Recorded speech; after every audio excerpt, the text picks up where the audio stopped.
Hello Flickers, welcome to Sneak Flicks. Dengan bangga kami mempersembahkan kepada kalian ulasan series berjudul Godfather of Harlem. So, without any further ado, let's get into it. Scene dibuka oleh seorang penjaga yang sedang menyiapkan pasokan kiriman narkoba.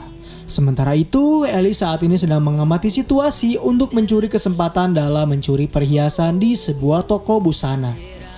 Setelah ia berhasil mengambil barang tersebut, dirinya langsung memakai uangnya untuk kembali memakai narkoba agar merilekskan tubuh miliknya. Di satu sisi, Bumpy mendapatkan kabar bahwa telah banyak pecandu setelah kepergian dirinya, serta memberitahu jika Chin takkan pernah mundur untuk menghalangi pemasok dari Bumpy. Serta Chin juga tak segan-segan untuk membunuh para orang Italia yang menjual narkoba kepadanya. Anak buah Bumpy juga menyebut mereka membutuhkan pemasok yang cukup stabil. Lalu Alice kembali menjalankan aksi pencuriannya. Tetapi sayangnya aksi pencurian itu berhasil diketahui oleh para penjaga yang berhasil menangkapnya. Di ruang interogasi, salah satu polisi mendapatkan fakta jika Alice merupakan seorang pecandu yang terlihat dari bekas suntikan yang berada pada tubuhnya. Salah satu teman polisi itu sempat memanggil rekan kulit hitamnya untuk tak terbawa suasana dalam situasi itu. Namun polisi berkulit hitam itu menjelaskan jika seorang pecandu takkan memberitahu siapapun. Ladies and gentlemen, inilah Godfather of Harlem episode ketiga. Scene berputar pada Chin Gigante yang menghampiri Frank untuk melihat jika ia menemukan seorang pria Italia yang telah mati. Frank juga menyebut terbunuhnya pria itu adalah suatu pembalasan atas terbunuhnya dua tentara yang telah tewas di Harlem. Frank menegaskan agar Chin tak berperang dengan Bonanno. Tetapi Chin menjelaskan bahwa ia tak ingin membagi wilayah Harlem miliknya dengan Joe Bonanno karena Chin yakin bahwa dirinya dapat menguasai Harlem di bawah kendalinya sendiri. Lantas Frank mempertanyakan apakah Chin ingin membawa pria yang telah tewas itu untuk ditunjukkan kepada ibunya? Chin memberitahu dirinya tak peduli dengan hal itu dan meminta Frank untuk segera membuang pria itu ke lautan. Sementara itu, Pendeta Powell sedang beradu argumen dengan anak buahnya terkait pemilihan presiden yang akan mendatang. Di sana Powell enggan untuk mendukung Jack Kennedy apabila Jack tak memberikan hal yang lebih untuk Powell. Ia juga berharap Jack Kennedy bisa menghargai agenda legislatif dengan tidak memaksanya untuk memberikan suara kepada Jack sebelum ia memberikan uang tambahan kepadanya. Powell juga menjanjikan bahwa dukungannya kepada Jack akan hilang begitu saja pada masa jabatannya nanti. Lantas anak buah Powell menjelaskan, saat ini ia sedang dalam suatu kasus, yaitu berita menyebut jika Powell terlihat sedang bersama Mr. Ohio di Paris.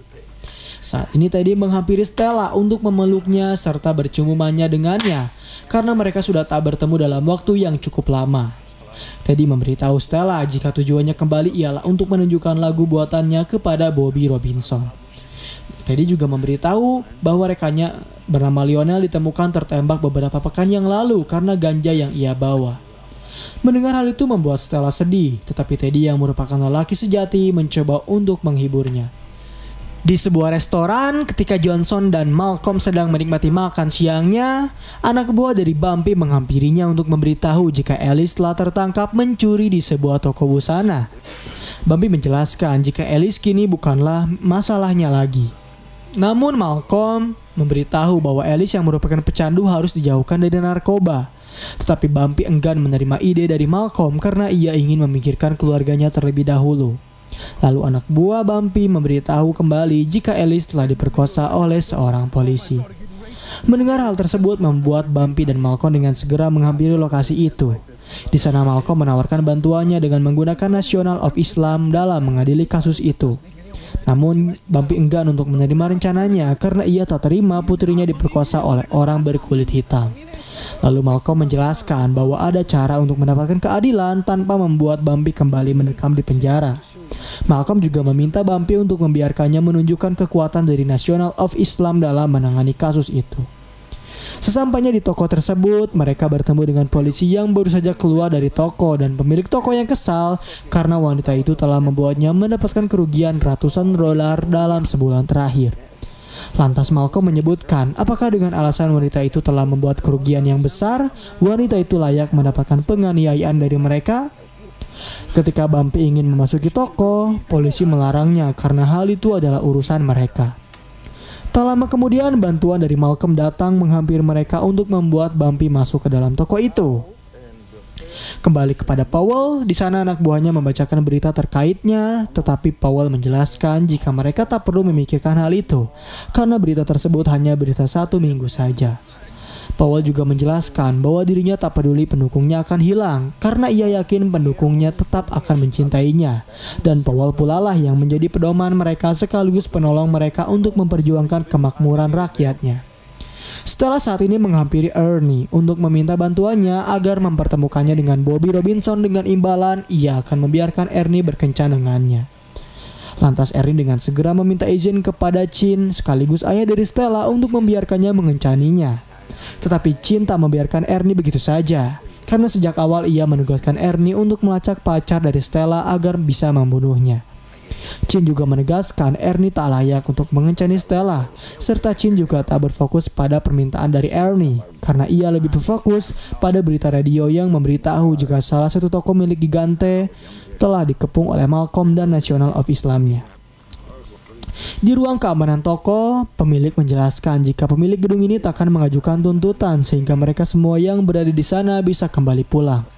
Namun polisi yang mendengar hal itu justru tak terima, karena wanita tersebut telah mencuri selama 2 minggu berturut-turut dan mengakibatkan kerugian yang sangat besar.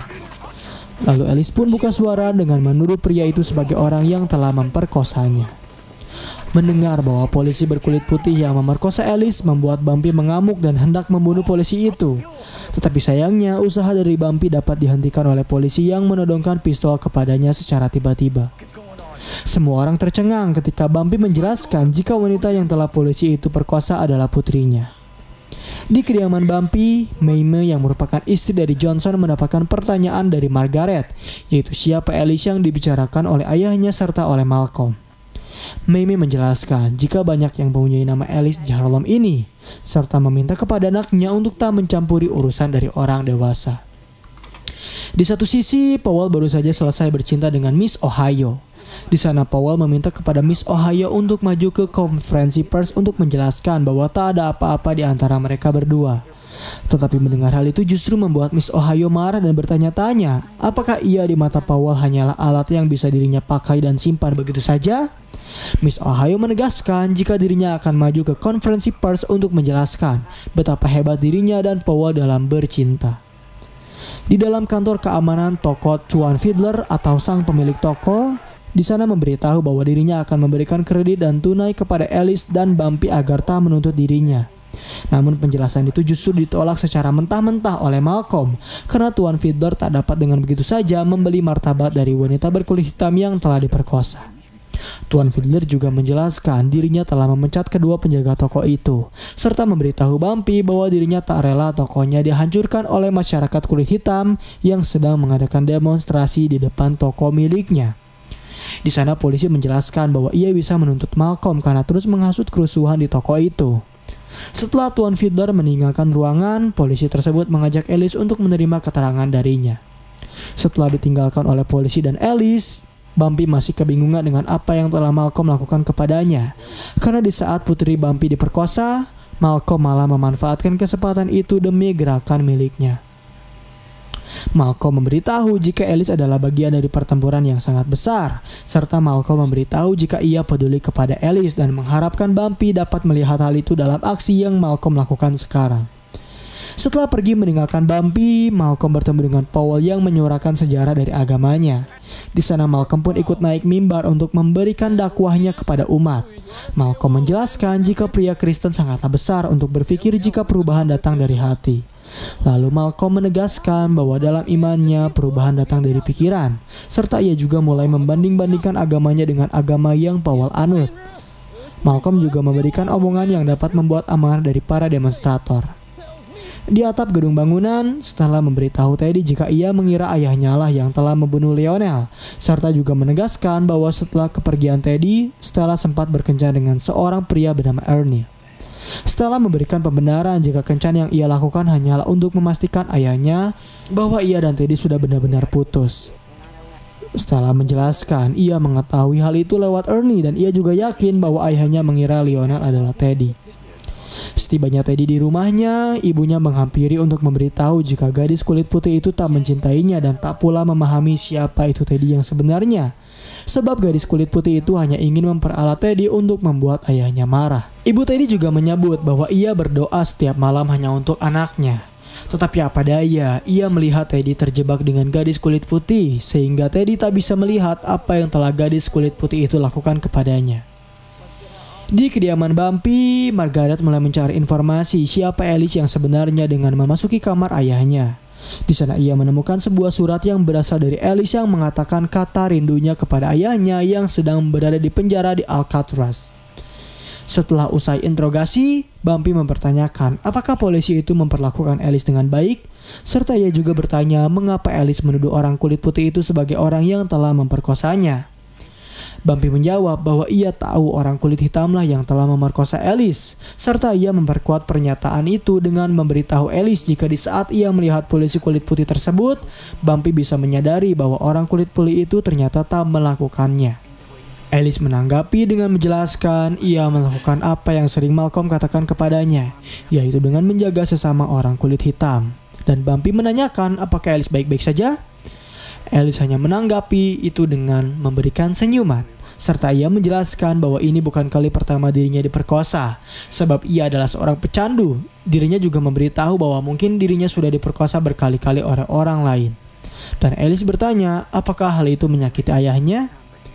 Bumpy menjawab bahwa hal itu sangat menyakiti hatinya lebih dari yang Alice ketahui, dan dirinya juga menegaskan bahwa tak bisa melihat Alice melakukan ini kepada dirinya sendiri lagi. Lalu Alice mempertanyakan apakah memang ayahnya peduli kepadanya? Bumpy menegaskan dirinya peduli, bahkan ia sampai mengamuk dan mengancam untuk membunuh orang yang telah memperkosa putrinya. Lalu di sana Alice menjelaskan bahwa jika ayahnya tak ingin Alice melakukan itu lagi, begitu pula dirinya. Ia ingin ayahnya untuk bebas karena Alice tahu ayahnya adalah ayah yang sangat buruk. Begitu pula ia sadar jika dirinya adalah putri yang hanya menjadi beban untuk keluarganya. Sebab Alice adalah seorang pecandu. PSK, seorang pengemis yang meminta uang kepada ayahnya dengan cara mendatangi rumahnya. Alice juga meminta ayahnya untuk melepaskan semua ini dan berpisah untuk selamanya. Namun Bumpy menjelaskan ia sangat mencintai Alice, dan Alice yang mengetahui hal itu menjelaskan pula bahwa ia telah memaafkan ayahnya dan telah setuju untuk membebaskan ayahnya. Di luar toko itu, Powell mengkompori para demonstran, dan di sana Bumpy dihampiri oleh anak buahnya yang memberitahu jika Frank Costello meminta waktu untuk bertemu secepat mungkin. Mendengar hal itu membuat Alice menyuruh ayahnya untuk segera menemui Frank. Lantas Bumpy dengan segera menerima hal itu dan meminta kepada anak buahnya untuk mengamati selalu Alice dan jangan mengalihkan pandangannya darinya. Ketika Chin dan Frank sedang mengobrol, Bumpy menghampiri mereka untuk bertanya apa keperluan dari Frank memanggilnya. Tanpa basa-basi, Chin menjelaskan jika toko Tuan Fiddlers adalah bangunan miliknya, dan ia meminta kepada Bumpy untuk tak merusak bangunan itu, dan memintanya untuk segera menyuruh Malcolm dan orang-orang untuk meninggalkan bangunan tersebut tanpa kerusakan sedikit pun. Mendengar permintaan itu membuat Johnson ingin menjelaskan jika tak ada yang berniat merusak bangunannya. Serta ia menjelaskan jika May istrinya sempat memberitahu bahwa setelah kepergian Bumpy ke Alcatraz, Chin sempat berbisnis beton dan sempat membangun di atas bangunan Fiddler itu. Serta Johnson juga bertanya-tanya apa yang ada di balik bangunan tersebut. Mendengar hal itu membuat Chin mengajukan penawaran apa yang Bumpy inginkan darinya, dan Bumpy menjelaskan bahwa dirinya menginginkan pemasok stabil dari orang Italia. Bumpy juga menegaskan ia akan membuat bangunan itu aman serta dirinya akan berterima kasih kepada Frank karena telah mengatur pertemuan itu. Di satu sisi, Teddy mulai menampilkan musiknya di rumah produksi Bobby Robinson. Di sana Teddy memainkan musiknya secara perlahan dan beruntungnya semua orang di sana menyukai lagu yang Teddy ciptakan. Serta Teddy juga mendapatkan tawaran kontrak apabila ia menjadikan lagu itu sebagai single pertamanya. Lalu tak lama kemudian ternyata Teddy meminta maaf karena apabila hal itu yang diinginkan oleh Bobby Robinson kepadanya, maka Teddy menegaskan ia tak bisa melakukan hal itu. Lalu Stella pun dengan segera bergegas mengejar Teddy untuk bertanya apa yang telah ia lakukan. Di sana Teddy mempertanyakan untuk apa Stella mendekatinya. Apakah karena Stella mencintainya atau karena Stella hanya suka bercinta dengan orang kulit hitam? Di Di depan toko Tuan Fiddler, Johnson atau Bumpy Johnson meminta kepada Malcolm untuk segera mengakhiri demonstran ini. Mereka juga sempat berselisih untuk menyelesaikan demonstrasi itu atau tidak, karena mereka mempunyai kepentingan masing-masing, yaitu Powell yang menginginkan halaman depan baru, Malcolm yang menginginkan rekrutan, dan Bumpy yang telah menjanjikan kepada Chin jika bangunannya akan aman. Dan di sela perdebatan mereka, Alice menghampiri mimbar untuk memberikan suaranya kepada para demonstran.